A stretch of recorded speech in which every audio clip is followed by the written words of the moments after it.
A badge of honor. Police officer. A badge of honor. Police officers and first responders wear badges to let their communities know they are here to protect and serve. But that's not how it feels today, and the stress of the job is taking its toll, taking lives through suicide and post-traumatic stress injury.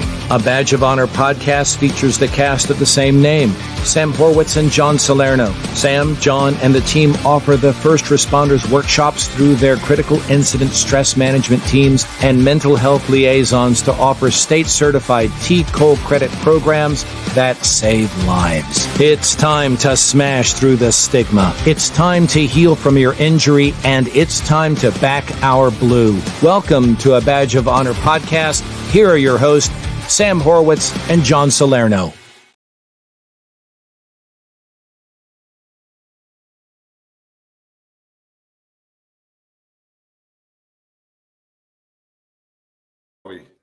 Oh, there we are. Hey, welcome. Hey. Hey, that's because we got a packed house today. Hey, welcome to A Badge of Honor podcast with John and Sam, powered by the OBBM network. Man, today we have an exhilarating show for you as we welcome, man, it's like the Brady Bunch in here. We have so many people sitting in the green room waiting to help heal our heroes.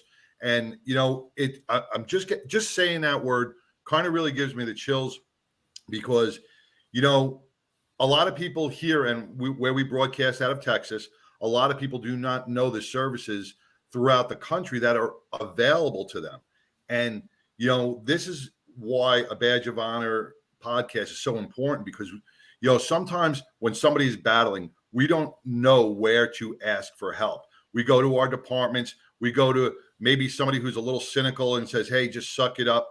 But there is so many different resources and so many platforms out there that could help you heal within yourself that I am so honored and we are blessed to have this group come on with us today because we would have never known about it unless, Sam, I mean, how did you find out? Was it an email? How was it? Yeah, through our website, Sylvia is one of the guests tonight. She reached out, said, hey, let's talk. She liked what we were doing. I took a look. Again, this is about networking. This is about bringing forward the tools, the resources. John, you and I talk about creating your toolbox, that it's not one size fits all. And whether you're into, you know, recreational therapy, the peer support, walking the bridge with us every month to help your mental wellness, it's about what works for you. And right. I think in 2023, as more programs come forward, I think it would be beneficial for the powers that be at every department to really just take a step back, because there's a lot, and put as our good friend at Garland PD, Todd Geary, says, put the buffet out and let the folks, the first responders, choose. Right. Not everybody likes the asparagus. They don't take that. Hey. They don't. Yeah, they don't like it. or the broccoli. You know. That's right. No, I like the broccoli. But you know what? Sometimes if there's like melted cheese, I'll put some melted cheese on the broccoli. So I add a little bit. It's not healthy. It's not healthy, but it's good. Exactly. But it's good. It works. Works for my belly. But you know, and on another point, we found out, and Sam, we've traveled, we've talked to so many people, and so few, and I'm not discrediting any programs within the departments themselves, but it seems to me that everybody we've spoken to, they either have trust issues, confidentiality issues, or their department is just not fully capable of the demand it requires. That's why it's so important for outside resources like the guests we have on today to be part of the healing process for our first responders. And I was going over some of their programs, man, it is amazing what they do. And this new program that they developed, I think is going to help a lot of people. Yeah, you're right. Why don't we go ahead and introduce them, because confidentiality. When we had our pre-meeting, that was one thing that they hammered home. That's what makes the program works. So without further ado, I'm going to add them one by one. And yeah, sing Come the on Bunch, down. we have got Volunteer America from Florida, all across. Everybody's coming on.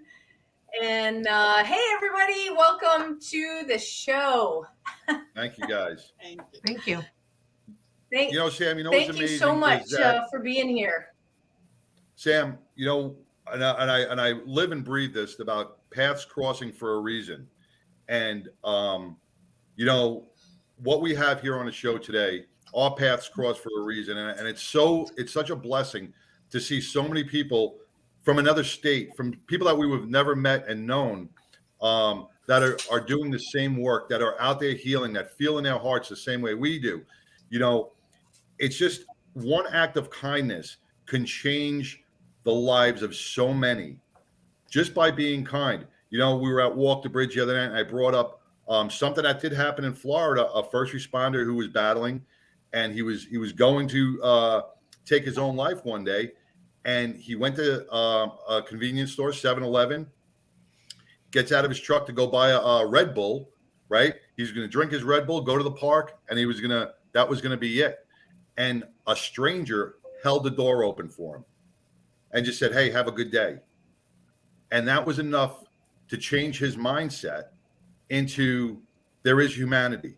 There are good people out here. And all it takes is that to change somebody's mental mindset, because we see so much negativity.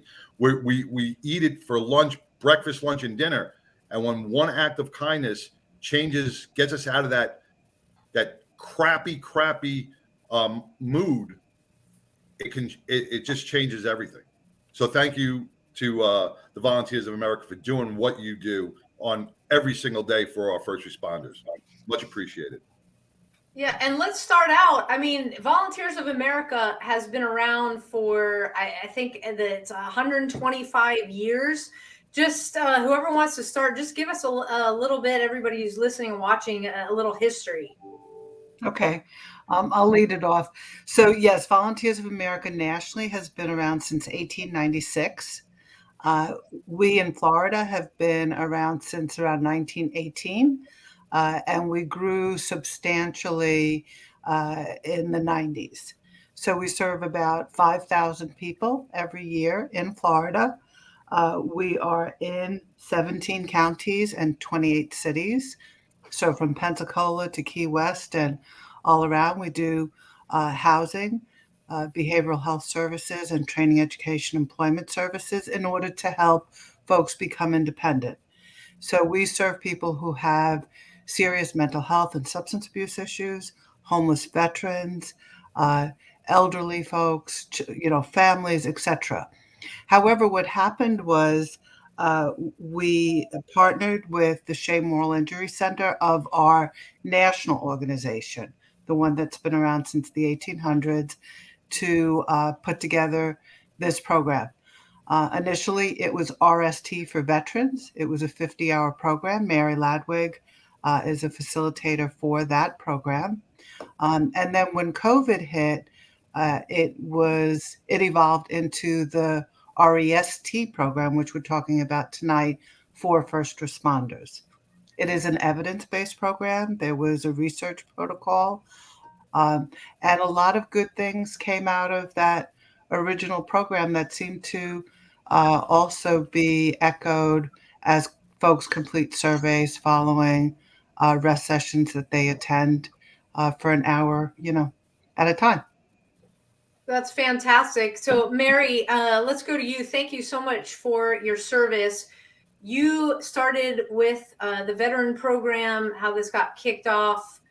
And yes, COVID changed a lot. Can you talk a little bit about your role and going from that veteran, starting with the veterans, into the first responders, and the major difference you see? Yes, when I was working at Volunteers of America as a case manager with homeless veterans, and they gave me VOA opportunity to go through moral injury, the pilot program, the RST that we were talking about. So I was there, and, you know, I had been a paramedic for many, many years. And I left because I felt really burnt out at the time. And I was treated at the VA for PTSD because about 9 months after I quit my job as a medic, weird things started happening to me. You know, I was having flashbacks. I was crying all the time. I really didn't know what was happening. And all my friends were medics, cops, firefighters. They were all first responders, and they were still doing the job. My best friend was a cop, and she had been my partner for many years, but left to be a police officer. So there's this stigma when I was doing it. I'm going to assume it's still there, that, you know, we're proud and we're tough and we've seen it all, and we're not crybabies. And I think it's just that thing of being afraid to ask for help or letting anybody know. At least this is how I felt. And the people around me felt. We had many instances where we had, like, you know, debriefs after a really bad call that many of us were involved in, and nobody would talk. We wouldn't speak at those little debriefs that we had because we were like, oh, nothing. It was cool. There's this ego that was involved in it. And I think I was so emotionally shut down that I didn't even realize that I was feeling anything inside at that time. I didn't protect myself. I had an option. Didn't realize that's what's happening. In the meantime, I can tell you how many friends committed suicide. I mean, one of the police officers was a medic, got himself. He shot himself last, obviously, but yeah, I mean, it was just horrific. There's so many that overdosed intentionally by committing suicide. So, you know, when I quit, that I started flashbacks and crying jags, you know what was I ended up, turning to drugs at the time, which was really a fall from grace because I had all this pride. You know, it started out with pills that the VA gave me, and then, you know, from there it evolved. And the VA, thankfully, was treating me. They treated me for the drug addiction, but they also started treating me for PTSD. The problem with it was that wasn't fixing everything. It fixed a lot, but it didn't fix everything, and I didn't know what was wrong. I don't think I could be honest enough with myself. So this program, the RST program, and ReST, since it's almost like more is revealed to you when I'm sitting in a meeting. I am a facilitator, but we're peer facilitators. So I'm in the meeting with other first responders who've experienced the same thing. And when somebody says to me something that happened to them, or they did or didn't do, or saw, or, you know, a mistake they made, or something that happened to them, it could be so many different things. It'll hit me. I mean, I have sat in that meeting and those meetings and cried and cried and cried, not even realizing sometimes where it comes from, you know. So in the meetings, we just listen to each other. There is no giving.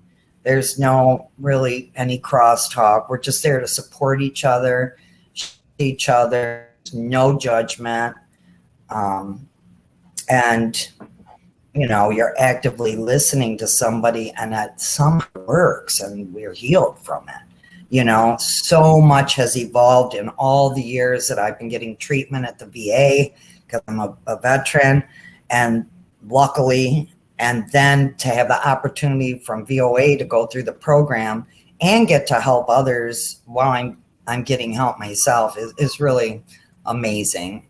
Mary, that is fantastic. Hey, John, we got to take our first break. For everybody that just tuned in, we are listening to the amazing people from Volunteers of America out of Florida. We will be right back after this break.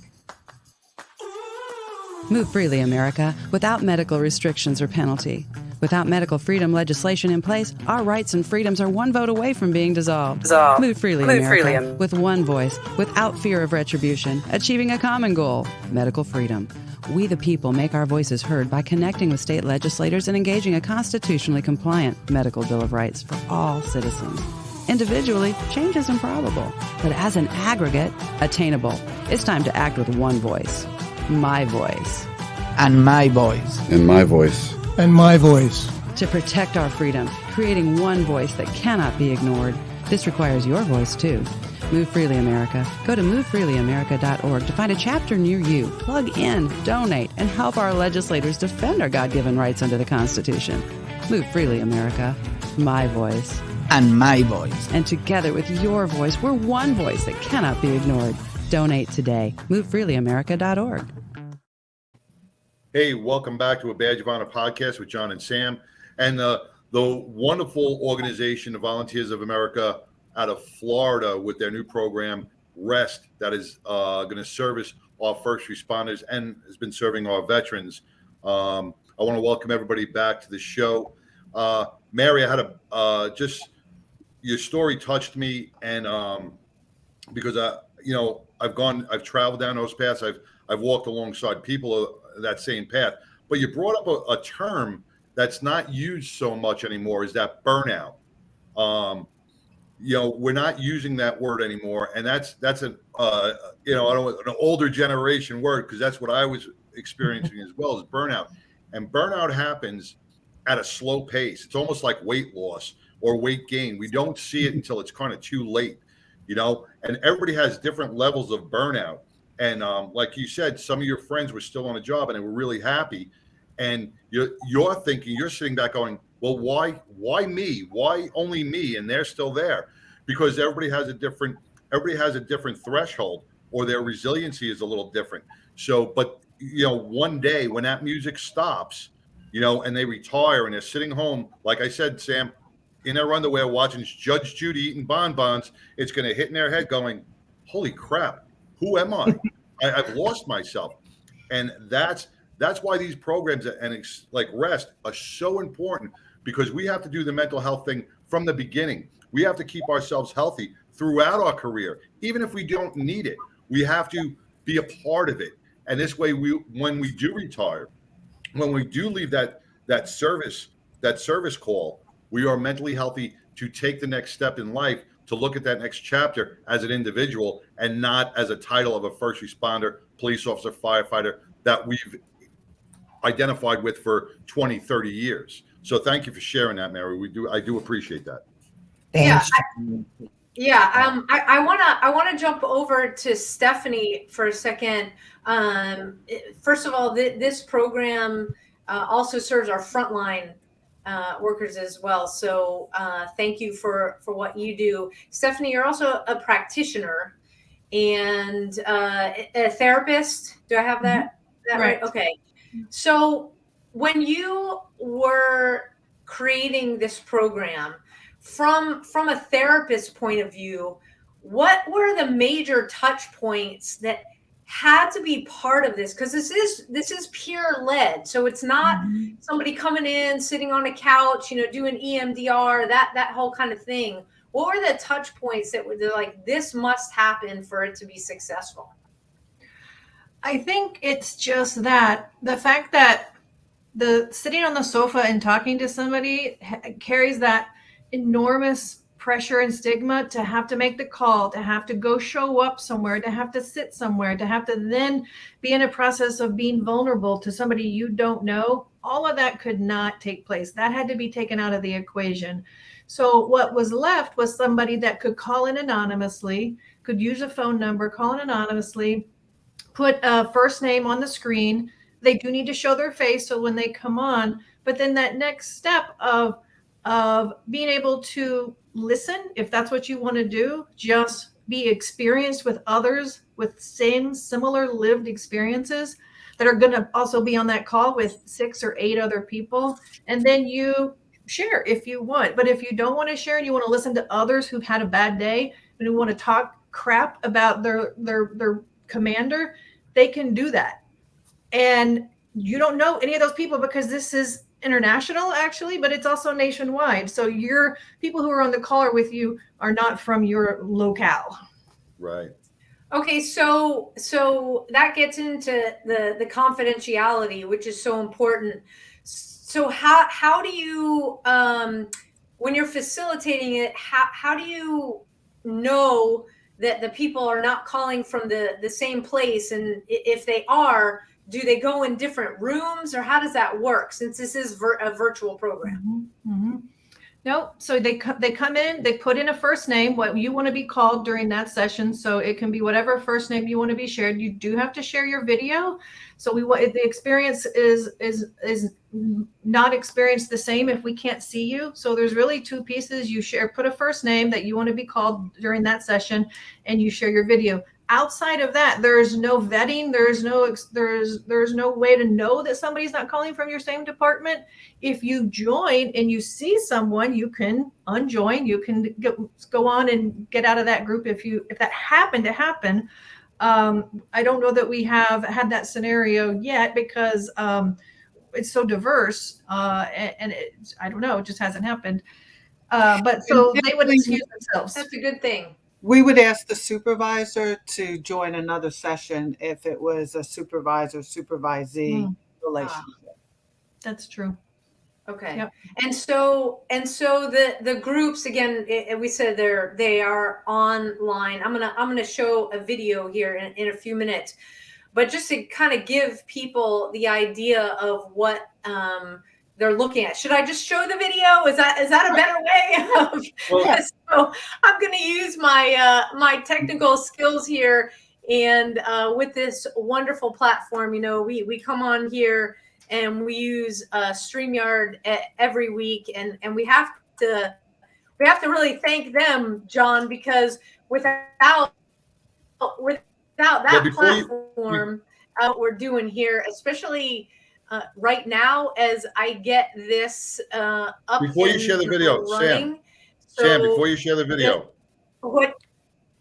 Quick thing before you share the video. I want to bring up something that Stephanie just was very important, about people from other departments being within that same podcast or that same session, right? Brings me to a point, brings my memory back to a point when I was in Chateau. You mean from the same department? Yeah. At and separating them, right? Mm-hmm.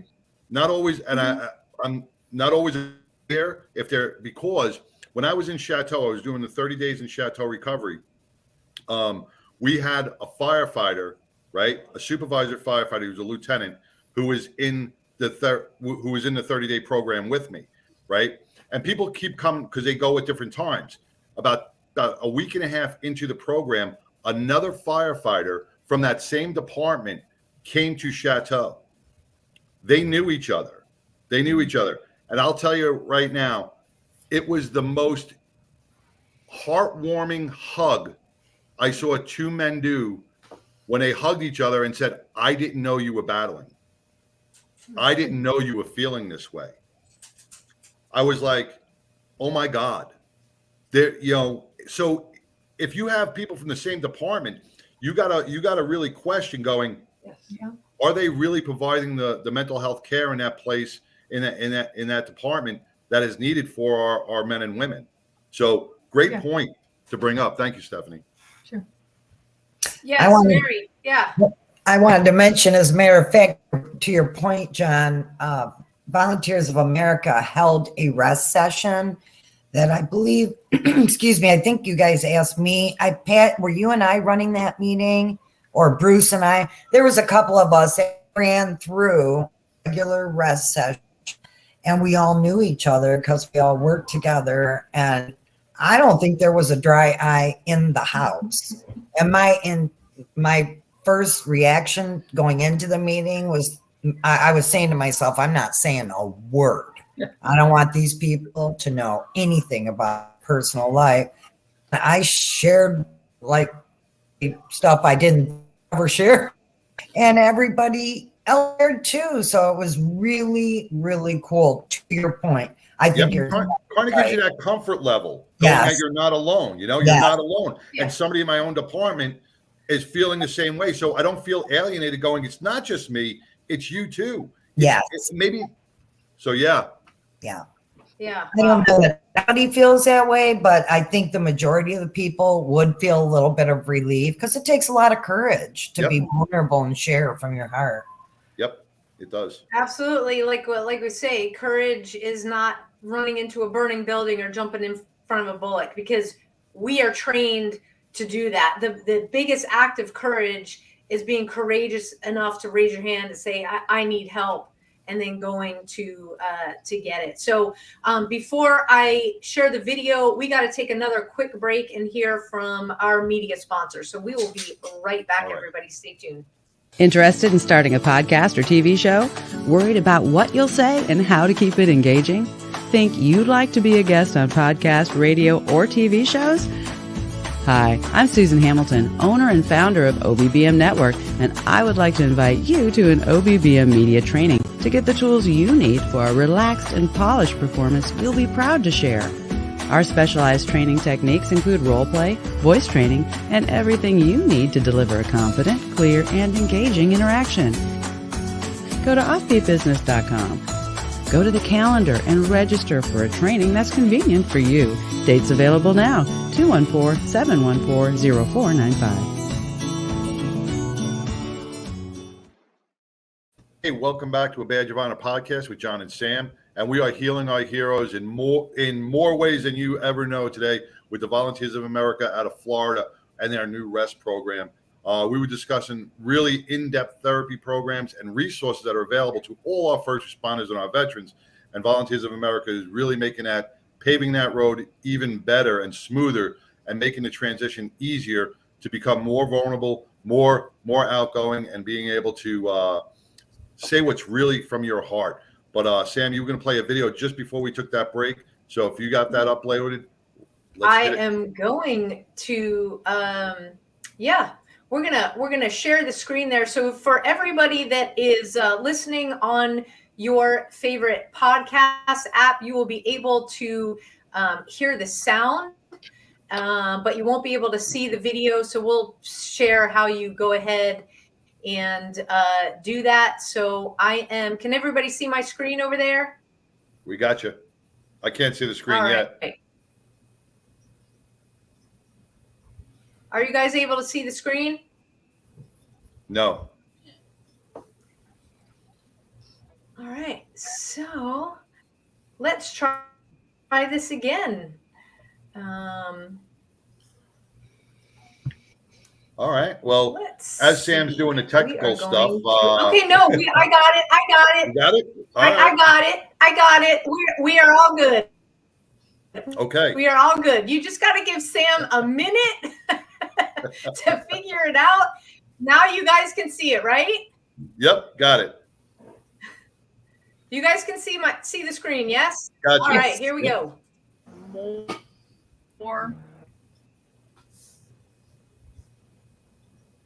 And I think that's just a lot of stored up moral distress as people are feeling grief and feeling angry and feeling all these complicated feelings, and we're exhausted.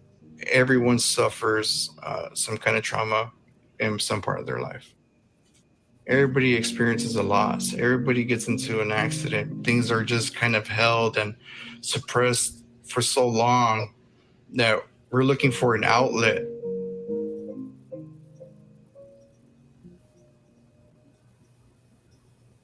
Those feelings go somewhere.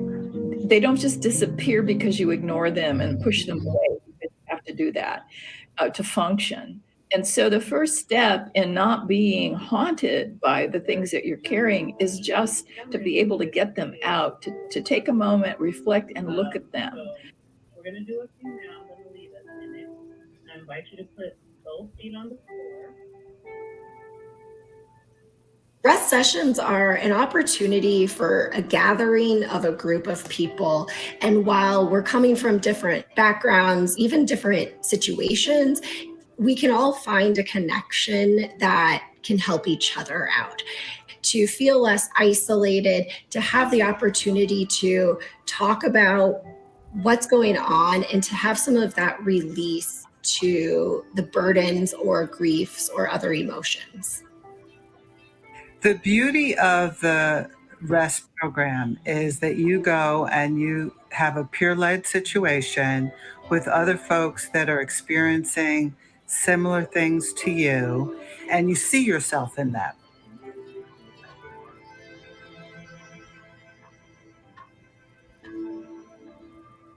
Suddenly you feel more comfortable. You're not feeling as broken or as unusual as you might have before you actually attended the session. Each session is just everybody says who they are, and then they practice what we call belly breathing or mindful breathing. It's a structured kind of breathing that actually calms down the cortisol in your body. And then we take them through a short guided meditation to get them more focused on the present moment and in their bodies. And then we open the time for people to share whatever distress they want to share.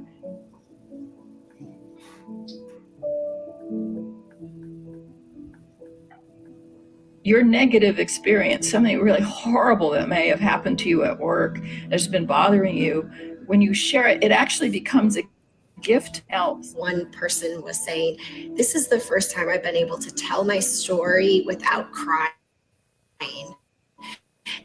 And that proof that someone can go through when they're experiencing this crisis, and how we can be a supportive place for someone to be able to get through those emotions and process together.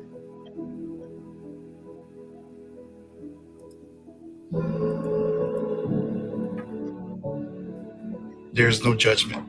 We're actually listening, and it's another peer that's listening to your story and may be able to provide support, but most of all, it's a space to kind of let all that weight off your shoulders.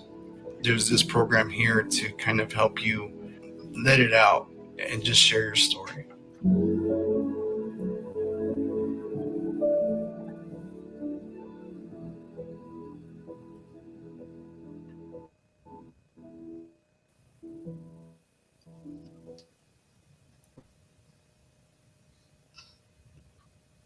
Wow.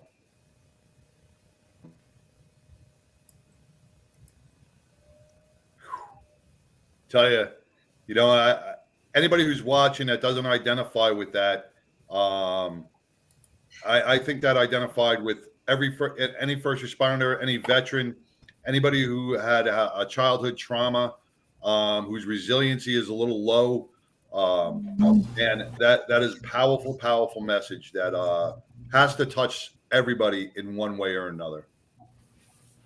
And that's the thing. It's just a normal response in everyday life from all of us. So while our peers are people who have lived experience so that we can relate to one another in those small sessions, we have a number of different types of sessions. And we all have kids, we all have health issues, we all have whatever it is that's weighing us down. So it really is it's a gift to be able to sit with one another in what's called the fire. You share whatever it is that's on your heart. We don't say a word. We just put our hand on our heart, every single one of us who's in that session, to let you know we're sitting with you, we hear you. But we're not going to judge you. We're not going to counsel you. We're not going to tell you what to do. It's your decision what you do with it and how often you come back. And it really, I always say it's magical. It is. In 1 hour, we give you, a few tools: deep listening, belly breathing, meditation, affirmation, and it makes a difference. It does. It definitely does. It's a good thing. Yes.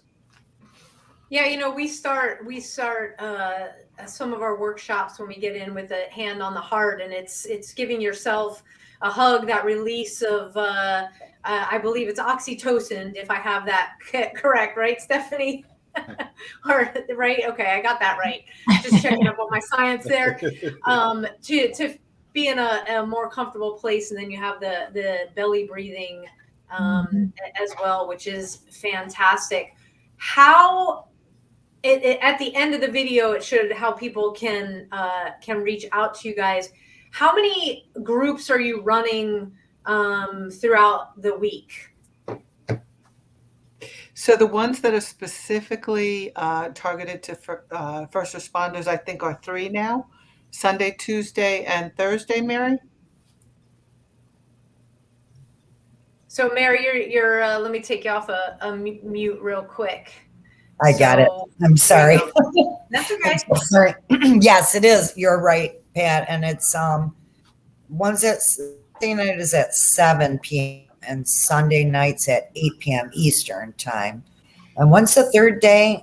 Is it Mondays? Is 10 it a.m. morning at 10 a.m.? Yeah, 10 a.m. Eastern. Okay, so you have mornings and evenings so that the first responders, depending on shift work and stuff, can join. And do they have to go through a sign up or a vetting process? So there's no vetting process. What would happen is they can access the registration link either through our website or directly on Hey Peers. They'll enter a bit of information and then sign up for whatever session they want, and then they'll get a link to just click on when the session becomes available. Okay, so it is really that simple. Stephanie, are there any like precursor questions or anything about their mental health status on that? There is none of that. Nope. We do give them a list during the meeting. In the chat box, we give them a list if they need more one-on-one support, or they're feeling like they're having, a crisis of sorts. They do have numbers to call for emergency afterward. The facilitators will always stay after also if somebody is in need, because it's a 1 hour, but we're there with each other. If somebody needs more help, someone's always going to be there to be with them. Well, that's fantastic, because you've got, like you said, when you first, started doing this, Mary, not as a facilitator, but as a participant, you didn't necessarily want to share. And we've learned over the years that, when people share, it might bring up or trigger somebody's memory of something, and they need like, hey, I can't just break after this hour. I need the extra. So wow, that is phenomenal, and that's huge that they're not just like bye after an hour. Yeah, no, we are all there for each other, and it is really cool. And we do have a health counselor if somebody needs it, we can contact. But I don't know how, just like Pat said, it is something magical happens in the group, and every group is a little bit different the way that it flows. I've never had a bad one. I've never been in a bad group. They're all good, but some share some really, really deep stuff. And then there's other groups where it just doesn't go that way, and people share about their day and what's happened, and it wasn't anything real significant, but they don't feel alone because we're all there. We're together, and that's really what it's all about. That's the biggest takeaway, is that we're not alone. We're there. We all have each other. That is huge. We got to take another quick break here from one of our sponsors. Then Sylvia, we're coming back to you because I got a specific question. So we're going to hear from Heroes in Action.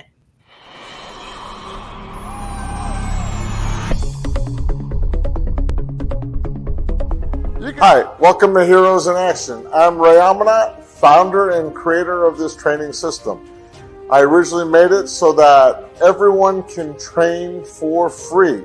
We have programs for kids, for women, families, and businesses. I'm an author, speaker, and educator on everything that has to do with violence and bullying prevention education. If you'd like more information about who we are and what our programs are, please go to our website at heroesinaction.us, or give me a call if you have any questions at 727-314-2534. We hope to see you here today. Hey, welcome back to a Badge of Honor podcast with John and Sam and the lovely group of Volunteers of America, Florida, talking about the ReST program, talking about healing our heroes and the resources available to all of our men and women across our country, actually internationally, because they are global, that can join in on part of this ReST program, which, Mary brought up about sharing brings up other things. And I know, Sam, we had somebody on our podcast when we first started out who shared a story that impacted me huge, and something that I couldn't bring up for almost 45 years brought it out.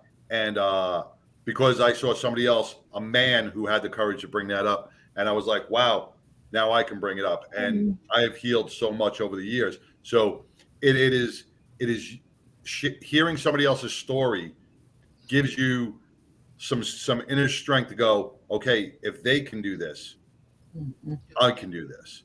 So everything is, every word people say is significant to you. And I will say that I have been a witness to John's healing from that as well, and it continues. So yeah, that person was a true blessing. Sylvia, I want to jump to you because you're the one that originally reached out through the website. We got in touch, and I immediately knew when you sent me the link. I went online because that's what I do, and I was like, oh my God, this is so cool. What made you get involved in Volunteers of America in Florida in the first place, and then take it to the next step where you are reaching out? Like I said before, I started doing this new program a year ago, and I started looking for a program that work with first responders, and so I found out many and started trying to contact them. Then I started following, a Badge of Honor and listen the podcast, and thankfully you answered back and you said, let's meet together, and here we are, continue helping our first responders, trying to help them. And as a case manager and now a ReST program coordinator, the only thing I can say is if you don't try it, you don't know. So you have to try it. If you don't like it, it's okay. Find another tool. But you have to try it and see it. Okay, well, I don't like it. I can find something else.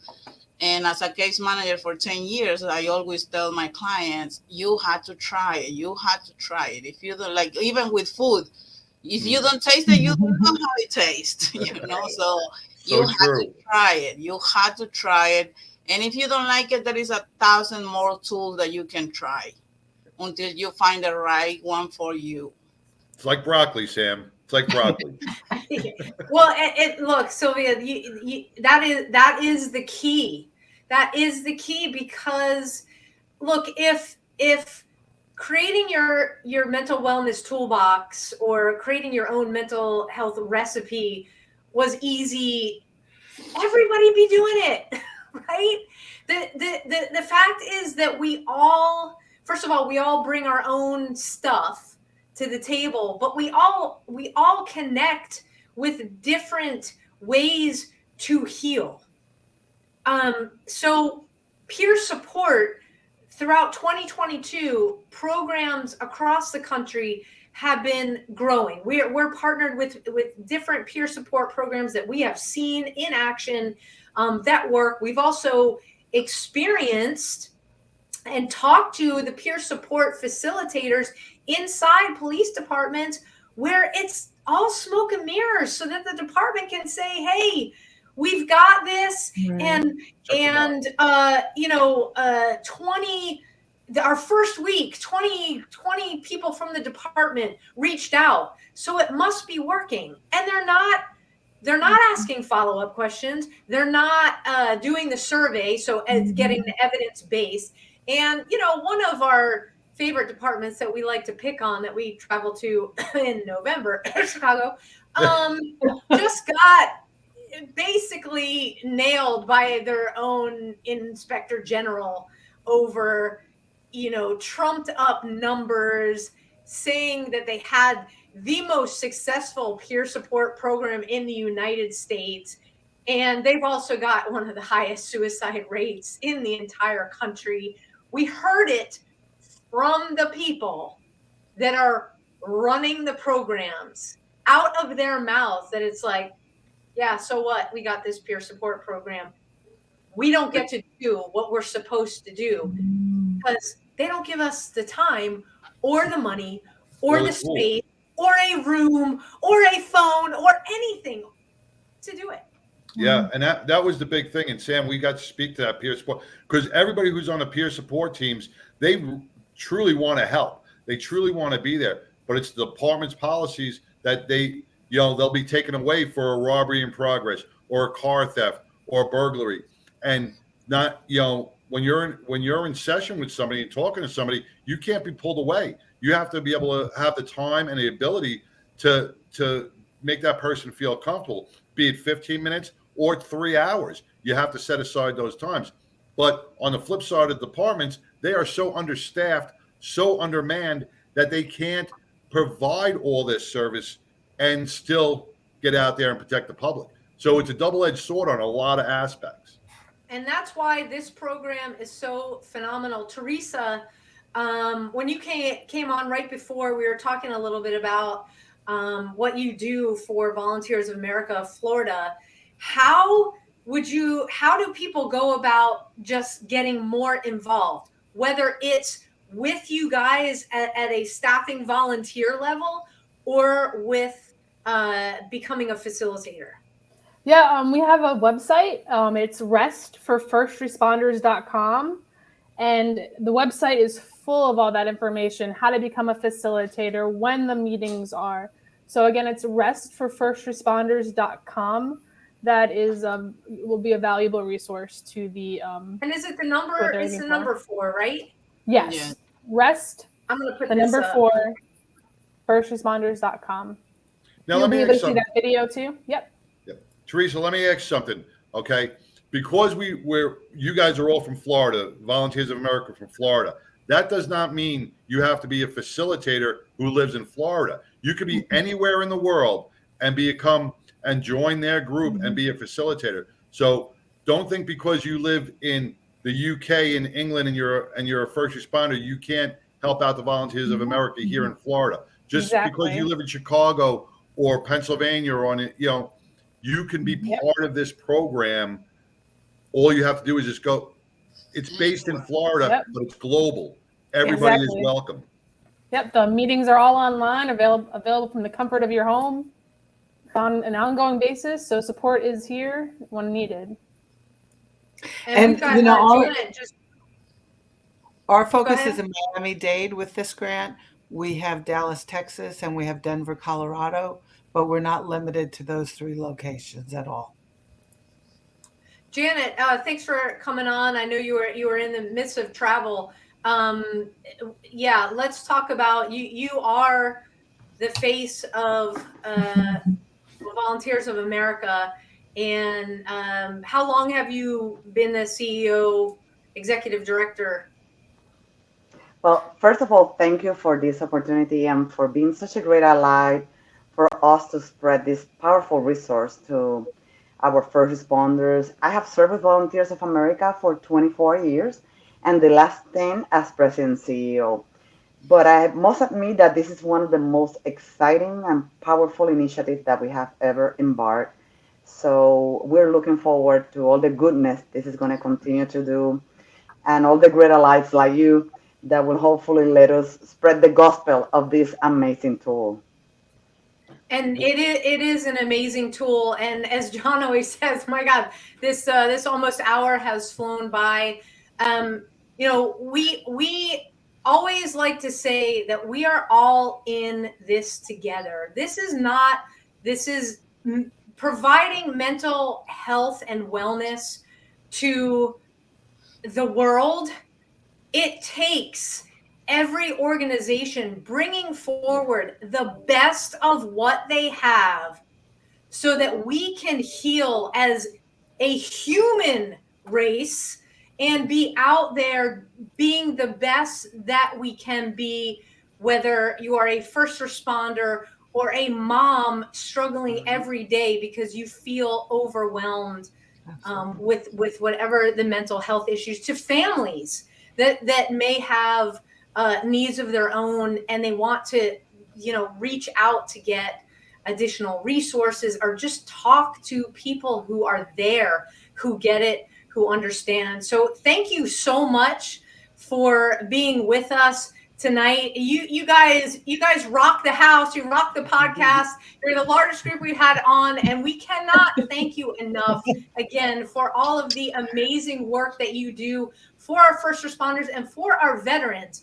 So hey, let's get a little bit outside for first responders, veterans that are listening, a little bit outside of our comfort zones, and reach out, because you are not alone. You have wonderful people right here.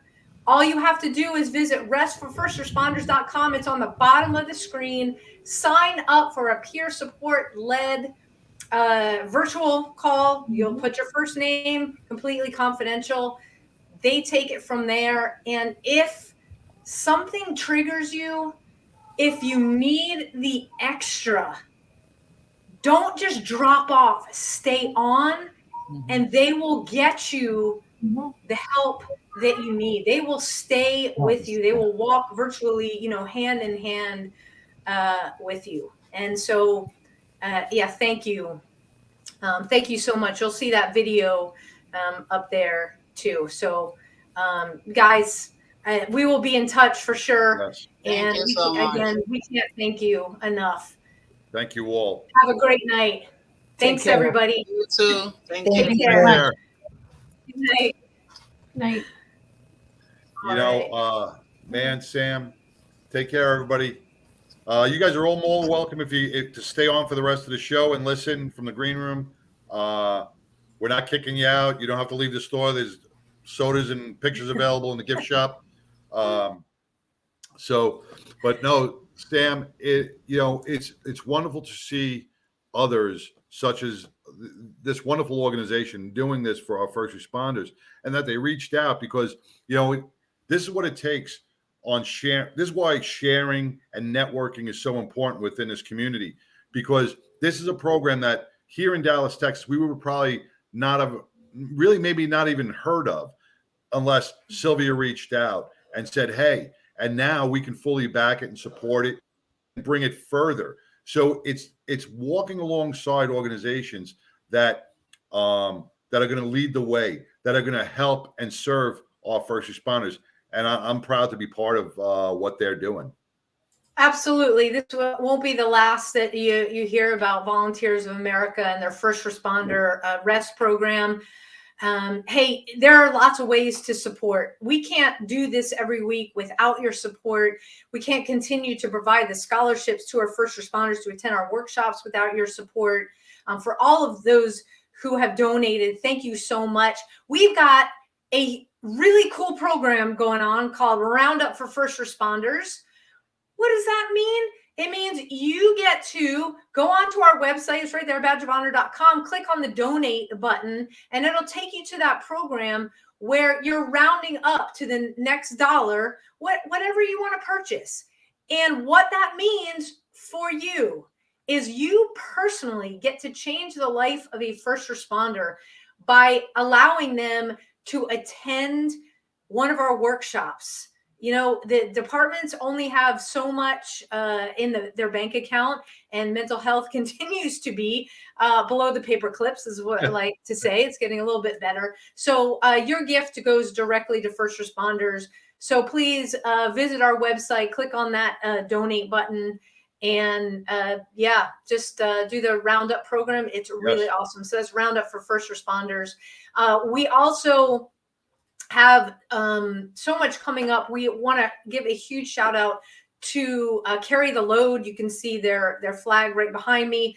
They named us nonprofit partners for a second year in a row. Carry the Load is bringing back the true meaning of Memorial Day. They support all of our veterans, our active duty personnel, our law enforcement, all first responders in their fight to be well, in other resources like farming, like taking care of yourself, other resilience programs. We are a whole melting pot of awesomeness, if I must say. And it's 5 relays. We all meet in Dallas over the Memorial Day weekend. And so check out Carry the Load. You can go onto our website again, click on Carry the Load's banner. You can learn all about it.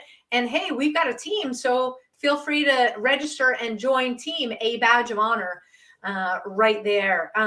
Walk the Bridge. We just got off Walk the Bridge, which was yesterday, 3rd Sunday of every month. We are partnered with Walk the Bridge. Go to walkthebridge.org for more information right there. John, huge thank you to all of our first responders out there who keep us safe at home, to all of our active duty personnel that are over wherever you are fighting to keep us safe, for all of our veterans who fought so we can have the freedom that we have to do this show every week, and shows like ours. Take us home, partner. One more thing. We have a firefighter family workshop coming up on March 25th, and it's going to be in Rowlett, Texas. Go to abadgeofhonor.com and see how you can bring your family. This is open to firefighters and their families. And we're going to continue to do our workshops, because healing is an ongoing process, and we're here for the long run, and we want you to be a part of it. So, Sam, thank you. Thank you to Volunteers of America, Florida, and throughout for, 125 years of service, of doing so much for our veterans, our first responders, and our citizens. Still showing basic humanity and being out there in their giving souls to others that are in need of help. So, hey, if you want to volunteer for Volunteer of America, go to their website, be a volunteer, be a part of a food bank, be part of something bigger than yourself. It's all a matter of healing. Sam? All right. Till next week, everybody. Thank you to our network, OBBM, for another fantastic week. John, see you next week. Take care, everybody. Take care. Be safe. Bye. A Badge of Honor podcast is produced for the OBBM Network podcast and protected under copyright law. For content permissions, please submit your request to abadgeofhonor.com on the content page. For OBBM Network programming information, please call 214-714-0495 today.